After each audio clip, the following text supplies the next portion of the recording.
We all make mistakes. Sometimes you create a shipping plan and you realize after that you need to make a change to it, or you messed up so bad that you want to completely start over. A few common reasons we would need to modify a shipping plan is because we want to change how many units we want to send in, or even more importantly, since Amazon's recent changes to the inbound shipping requirements is updating the delivery window so that our account health isn't negatively affected.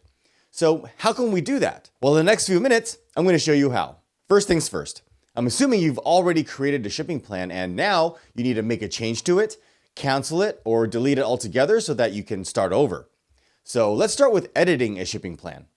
Now, depending on what stage you left off when you created the shipping plan, you'll have different options available to you that you can edit or modify. For example, if you haven't completed the shipping plan yet, meaning you started the first few steps of the shipping plan and then abandoned it, then you'll be able to make changes to it. So to edit or continue the existing shipping plan, if you head on over to your shipments page by clicking on Menu, Inventory, Shipments, you won't find it here. You need to go to your Manage Inventory page and click on Send or Replenish Inventory from the drop-down menu, and then at the top here, click on Active Workflows. On this window, you'll see a list of shipping plan workflows that you've been working on and when you last worked on it. So find the shipping plan workflow you want to edit or continue working on and click on Switch to this workflow. Now you can see that it pulled up everything from the shipping plan where you last left off, and you'll be able to make changes to the shipping plan here. Now, if when you created the shipping plan, you completed step 2, meaning you clicked on the Accept Charges and Confirm Shipping button here, then you'll be limited on what you can change and edit in the shipping plan. So to make changes in this scenario, you can find the shipping plan by going to your shipment queue page. Click on Menu, Inventory, Shipments, and you'll be able to see the shipping plan that you created here. Click on Work on Shipment. And here, for example, you'll be able to enter the tracking number if you haven't done so already. You can also change the shipping carrier here, as well as the delivery window. Now, in this shipping plan, I'm using the non-partnered carrier option, so it doesn't really matter which carrier I choose here. However, it's very important that you set the delivery window accurately. This is when you expect your shipment to arrive at the Amazon warehouse. If your shipment doesn't arrive within the window you specify in the shipping plan, it will start to affect your account health. So if the original delivery window date that you set hasn't arrived yet, you can still make changes to the shipping plan and update this delivery window. Unexpected things happen, so if you realize that your shipment is going to arrive early or late and not within the delivery window that you set, make sure you update it here right away. Beyond that, the only other thing you can change is the shipment details and boxing configuration here on step 3. For example, if you need to print the box labels, you can do so here. Or if you click on View or Edit Contents, you can change the box size and weight, how many units you are sending, and if you need to add additional SKUs or boxes to the shipment. However, take note, it says here, unit quantity changes cannot exceed 5% or 6 units per SKU per shipment, whichever is greater. So if you want to send more units that you originally planned, you can only increase that number of units by 5% or 6 units, whichever is greater.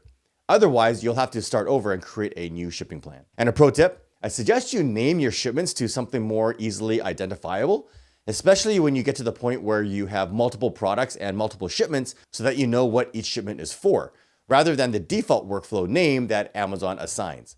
As you can see here, this shipment workflow has this cryptic default name here. You can rename it by clicking here and name it something you can identify, such as what SKU you're shipping and how many units. Can openers, 10 units.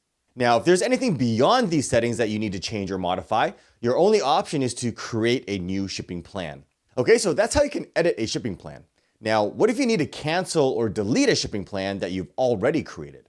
And there are a number of reasons why you would want to do that. Like, as I mentioned earlier, you need to change an option that you don't have the ability to anymore through the edit option.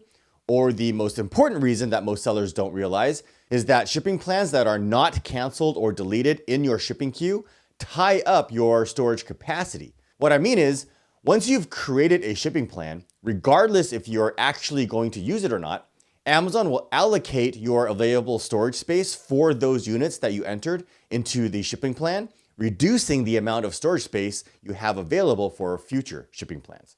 So if you try to create a new shipping plan and you get an error saying that you don't have enough space available, and you haven't actually shipped anything to Amazon, then the most likely reason is because you have old, unused shipping plans tying up your storage capacity. You'll need to delete those shipping plans to free up your available storage space in order to send in more inventory. You can check your storage and restock limits at the bottom of the shipping queue page here. The storage and restock limits are grouped by tier, not by product. For example, for the standard size tier, you can see how much space you are currently using and how much total space you have available. And also for oversized products, extra large, and the others here. So again, each time you create a new shipping plan, the amount of storage space that shipment takes up is allocated and deducted from your total available storage and restock limit. So make sure you delete unused shipping plans. All right, so how do you actually delete a shipping plan? Again, navigate to the shipping plan you want to cancel, click on Work on Shipment, scroll all the way down to the bottom, and you can cancel the shipping plan by clicking on the Delete Shipment and Charges link here. Now, keep in mind that shipping plans do expire automatically after 90 days, and the status will automatically be changed to closed, like you can see here. And you'll no longer be able to make any changes to it. However, a pro tip, if you have a shipment that's already on the way and the shipping plan gets closed by Amazon, that's okay. Amazon will still accept the shipment when it arrives at the Amazon warehouse. And also take note, if you created a shipping plan using the Partnered Carrier program, you can also cancel or delete it here. However, you only have 24 hours to cancel it to get a full refund on the shipping charges. If it's been more than 24 hours, you can see here that it says, your fees will not be canceled even if the shipment is canceled. All right, now if you want to learn how to create a shipping plan the right way so that you don't make any mistakes and have to make changes or delete it, this video right over here will show you exactly how to do that.